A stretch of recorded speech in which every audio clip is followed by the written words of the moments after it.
दोस्तों, सोचिए जरा, एक ऐसी कहानी जो पूरे 11,000 सालों में फैली हो। मिट्टी की ईंटों से बने छोटे छोटे घरों से लेकर सीधे चांद के दक्षिणी ध्रुव पर तिरंगा फहराने तक। आज हम भारत के इसी विशाल और रोचक इतिहास को समझने वाले हैं।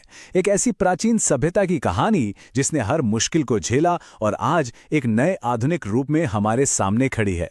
तो चलिए, बिना किसी देरी के इस सफर को शुरू करते हैं। अब इतने बड़े इतिहास को एक साथ समझना थोड़ा मुश्किल लग सकता है ना? इसलिए इस पूरी टाइमलाइन को हमने 6 अलग-अलग आसान हिस्सों में बांट दिया है। प्राचीन शुरुआत से लेकर स्वर्ण युग, आक्रमण का दौर, ब्रिटिश राज, स्वतंत्रता संग्राम और आखिर में आधुनिक भारत का वैश्विक उदय। तो सबसे पहले बात करते हैं हमारे पहले युग की, प्राचीन शुरुआत और साम्राज्य यानी सभ्यता का उदय। अब जरा इस टाइमलाइन पर गौर कीजिए। 9000 ईसा पूर्व का मेहरगढ़। यहां लोग सिर्फ जौ और गेहूं ही नहीं उगा रहे थे, बल्कि खुदाई में मिले सबूत बताते हैं कि वो पत्थर की बारीक ड्रिल से दांतों का इलाज भी करते थे। मतलब डेंटिस्ट्री की शुरुआत तभी हो चुकी थी। इसके बाद करीब 3500 ईसा पूर्व के आसपास आती है सिंधु घाटी सभ्यता। इनके शहर एकदम सटीक ग्रिड सिस्टम पर बने थे और इनकी अंडरग्राउंड जल निकासी व्यवस्था वो इतनी एडवांस थी कि आज के कई बड़े महानगर भी उसके आगे फीके पड़ जाएं। 15 लाख वर्ग किलोमीटर, ये कोई छोटी मोटी बस्ती नहीं थी, बल्कि ये संख्या सिंधु घाटी सभ्यता के विशाल क्षेत्रफल को दर्शाती है। हालांकि बाद में मौसम और पर्यावरण में बदलाव आए, शायद नदियों ने रास्ता बदला या सूखा पड़ा, जिसके चलते इस सभ्यता का धीरे धीरे पतन हो गया। फिर शुरू होता है वैदिक काल। लोहे की खोज ने खेती में पूरी तरह से क्रांति ला दी और जनपदों के बीच वर्चस्व की लड़ाई शुरू हुई, जैसे कि रावी नदी के तट पर लड़ा गया वो मशहूर दशराज युद्ध। अब जो बात सच में बहुत दिलचस्प है, वो है महान मौर्य सम्राट अशोक के शासनकाल के दो बिल्कुल अलग पहलू। एक तरफ था कलिंग युद्ध, एक बेहद हिंसक विस्तार जिसमें लगभग 1 लाख लोगों की जान चली गई थी। लेकिन इस भयानक खून खराबे के बाद अशोक ने जो किया वो सच में हैरान करने वाला था। उन्होंने हमेशा के लिए शांति का रास्ता चुन लिया, धम्म यानी अहिंसा को अपनाया, पूरी दुनिया में बौद्ध धर्म का प्रचार किया और सारनाथ का वो सिंह स्तंभ बनवाया जिसने आगे चलकर इस क्षेत्र की दार्शनिक पहचान को हमेशा के लिए आकार दे दिया। चलिए, अब आगे बढ़ते हैं हमारे दूसरे युग की तरफ, स्वर्ण युग। ये वो समय था जब विज्ञान, कला और धन अपनी चरम सीमा पर थे। इस दौर के नवाचारों को देखकर सच में आश्चर्य होता है। सोचिए, आर्यभट्ट का शून्य और पृथ्वी के गोल होने का सिद्धांत, नालंदा विश्वविद्यालय जहां 10,000 से भी ज्यादा छात्र पढ़ते थे, दिल्ली में खड़ा 1600 साल पुराना लोहे का स्तंभ जिस पर आज तक जंग नहीं लगा, और सुश्रुत व चरक के महान चिकित्सा ग्रंथ। ये कोई आम उपलब्धियां नहीं थी।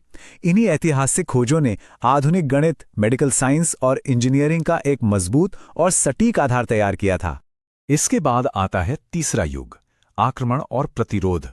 उथल पुथल का एक बहुत ही लंबा दौर। इस समय में कई विनाशकारी हमले हुए। 712 ईस्वी में सिंध पर अरब सेनाओं का प्रवेश हुआ। इतिहास के स्रोत बताते हैं कि 1193 में ज्ञान के महान केंद्र नालंदा विश्वविद्यालय को नष्ट कर दिया गया और इसकी विशाल लाइब्रेरी लगातार 3 महीने तक जलती रही। वहीं 1303 में चित्तौड़गढ़ की घेराबंदी के दौरान रानी पद्मिनी के नेतृत्व में 16,000 वीरांगनाओं ने आक्रमणकारियों से बचने के लिए अग्नि में जौहर कर लिया। ये बहुत ही दर्दनाक घटनाएं थी। यहाँ पे एक सबसे जरूरी बात जो ध्यान देने वाली है वो है तराइन के युद्धों में दोनों पक्षों के अलग अलग नियम। एक तरफ पृथ्वीराज चौहान थे जिन्होंने युद्ध की पारंपरिक नैतिकता का सख्ती से पालन किया और पराजित दुश्मन को माफ कर दिया। वहीं दूसरी तरफ मोहम्मद गोरी ने पारंपरिक नियमों को तोड़ा और छल का इस्तेमाल किया। इन अलग अलग रणनीतियों और अपनों के विश्वासघात ने इस पूरे उपमहाद्वीप का भाग्य पूरी तरह से बदल कर रख दिया। लेकिन सिर्फ आक्रमण ही नहीं हो रहे थे, हर दिशा से जबरदस्त प्रतिरोध भी किया जा रहा था। बप्पा रावल ने अरब सेनाओं को कड़ी टक्कर दी और उन्हें वापस खदेड़ दिया। दक्षिण में विजयनगर साम्राज्य खड़ा हुआ जिसकी राजधानी हम्पी में इतनी दौलत थी कि सड़कों पर हीरे और पन्ने बेचे जाते थे। और मेवाड़ में महाराणा प्रताप ने महलों का आराम छोड़कर स्थानीय भील आदिवासियों के साथ हाथ मिलाया और जंगलों में मुगलों के खिलाफ भयंकर छापामार युद्ध लड़ा। मुगलों के सामने सबसे बड़ी चुनौती दक्षिण से आई। शिवाजी महाराज ने स्थानीय किसानों की मदद से ऐसी गुरिल्ला युद्ध नीति अपनाई जिसका किसी के पास तोड़ नहीं था। उनका आगरा में औरंगजेब की कैद से मिठाई की टोकरियों में छिपकर निकलना आज भी हैरान करता है। 1674 में अपना राज्याभिषेक करवाने के बाद उन्होंने एक ताकतवर नौसेना बनाई। और ध्यान दीजिए, उनके जाने के बाद जब मुगलों ने उनके बेटे संभाजी महाराज की क्रूरता से हत्या की तो लोग डरे नहीं, बल्कि एक ऐसा आक्रामक और अजेय मराठा विद्रोह भड़क उठा जिसने मुगल साम्राज्य की जड़ें हिला दी। और फिर शुरू होता है चौथा युग, ब्रिटिश राज, उपनिवेश और भारी आर्थिक शोषण का दौर। अगर हम ब्रिटिश शासन से पहले और बाद के हालात की तुलना करें तो तस्वीर बहुत साफ और थोड़ी दुखद नजर आती है। अंग्रेजों के आने से पहले ये जगह वैश्विक व्यापार का एक बेहद अमीर केंद्र थी। कारीगर फल फूल रहे थे, लेकिन ब्रिटिश शासन के दौरान गंभीर आर्थिक प्रभाव पड़े। स्रोत बिताते हैं कि बेहतरीन मलमल बनाने वाले कई कुशल बुनकरों के अंगूठे तक काट दिए गए। किसानों को मजबूर किया गया कि वो नील की खेती करें, जिससे उनकी उपजाऊ जमीनें बंजर हो गईं और यहां की संपत्ति का एक बहुत बड़ा हिस्सा योजनाबद्ध तरीके से लंदन भेज दिया गया। जब ये आर्थिक और सामाजिक शोषण अपनी चरम सीमा पार कर गया, तब सामने आया 1857 आजादी का पहला संग्राम। सेना में कारतूसों पर चर्बी लगे होने के विवाद ने एक ऐसी चिंगारी भड़काई जो पूरे देश में फैल गई। मंगल पांडे, रानी लक्ष्मीबाई और तात्या टोपे जैसे नेताओं ने इस विशाल विद्रोह की कमान संभाली। हालांकि आधुनिक हथियारों और संचार की कमी के कारण अंग्रेजों द्वारा इस महान क्रांति को बहुत ही बेरहमी से कुचल दिया गया। इसके बाद आता है पांचवा युग, स्वतंत्रता संग्राम। संप्रभुता के लिए लड़ी गई वो महान लड़ाई। ये चार्ट काफी अच्छे से दिखाता है कि स्वतंत्रता संग्राम में रणनीतियां कितनी विविध थीं। एक तरफ महात्मा गांधी थे, जिन्होंने दांडी मार्च के जरिए अहिंसा और सविनय अवज्ञा का शांतिपूर्ण रास्ता चुना। वहीं भगत सिंह ने असेंबली में बम फेंककर सशस्त्र प्रतिरोध का रास्ता अपनाया और सुभाष चंद्र बोस ने सीधे सैन्य कार्रवाई का विकल्प चुनते हुए आजाद हिंद फौज खड़ी कर दी। तरीके अलग अलग जरूर थे, लेकिन सभी का लक्ष्य बिल्कुल एक ही था। आजादी की ओर बढ़ते इस अंतिम दौर में गहरी त्रासदियां भी शामिल थीं।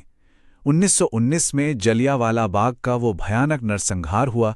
1931 में देश के नौजवान भगत सिंह को फांसी दी गई और आखिरकार 1947 में जब आज़ादी मिली तो वो बंटवारे की भारी कीमत के साथ आई। एक अंग्रेज अफसर द्वारा जल्दबाजी में खींची गई इस रेडक्लिफ लाइन ने हाहाकार मचा दिया, जिसके कारण बड़े पैमाने पर विस्थापन हुआ और लाखों लोगों ने अपनी जान गंवाई। और अब हमारा आखिरी और छठा युग, आधुनिक भारत का वैश्विक उदय, एक राष्ट्र का पुनर्जन्म। यहां इस नंबर पर जरा गौर कीजिए, 562। आजादी के वक्त ये देश इतनी ही छोटी बड़ी रियासतों में बटा हुआ था। सरदार वल्लभ भाई पटेल के सामने ये एक ऐसी कूटनीतिक चुनौती थी जिसकी कल्पना करना भी मुश्किल है, लेकिन उन्होंने अपनी फौलादी इच्छा शक्ति से इन सभी बिखरे हुए राज्यों को एक साथ पिरोया और एक आधुनिक एकजुट भारत का नक्शा तैयार किया। एक बार जब देश एकजुट हो गया तो विकास की रफ्तार तेज हो गई। अनाज की कमी से निपटने के लिए हरित क्रांति आई। 1971 के युद्ध में 93,000 सैनिकों का आत्मसमर्पण दुनिया का सबसे बड़ा सैन्य समर्पण बना। पोखरण में परमाणु परीक्षण करके देश ने अपनी ताकत दिखाई और सबसे अद्भुत तकनीकी सफर तो अंतरिक्ष में रहा। सोचिए, जहां कभी पहले रॉकेट के पुर्जे साइकिल पर लाद कर ले जाए गए थे, वहीं आज भारत चंद्रमा के दक्षिणी ध्रुव पर सफलतापूर्वक उतरने वाला देश और दुनिया की 5वीं सबसे बड़ी अर्थव्यवस्था बन चुका है। 11,000 सालों का ये सफर, शानदार उदय, भयानक विदेशी आक्रमण, गुलामी का दर्द और फिर आधुनिक युग में एक मजबूत पुनर्जन्म। सच में ये सब देखने के बाद दिमाग में एक ही सवाल आता है, ये प्राचीन सभ्यता आगे और किन अविश्वसनीय ऊंचाइयों को छूने वाली है। इतिहास हमें सिर्फ ये नहीं दिखाता कि हम कब कब गिरे, बल्कि ये दिखाता है कि गिरने के बाद हम कितनी बार और कितनी जोर से वापस उठ खड़े हुए हैं। इस दिलचस्प विश्लेषण में हमारे साथ बने रहने के लिए बहुत बहुत शुक्रिया। सीखते रहिए और अपनी जड़ों से जुड़े रहिए।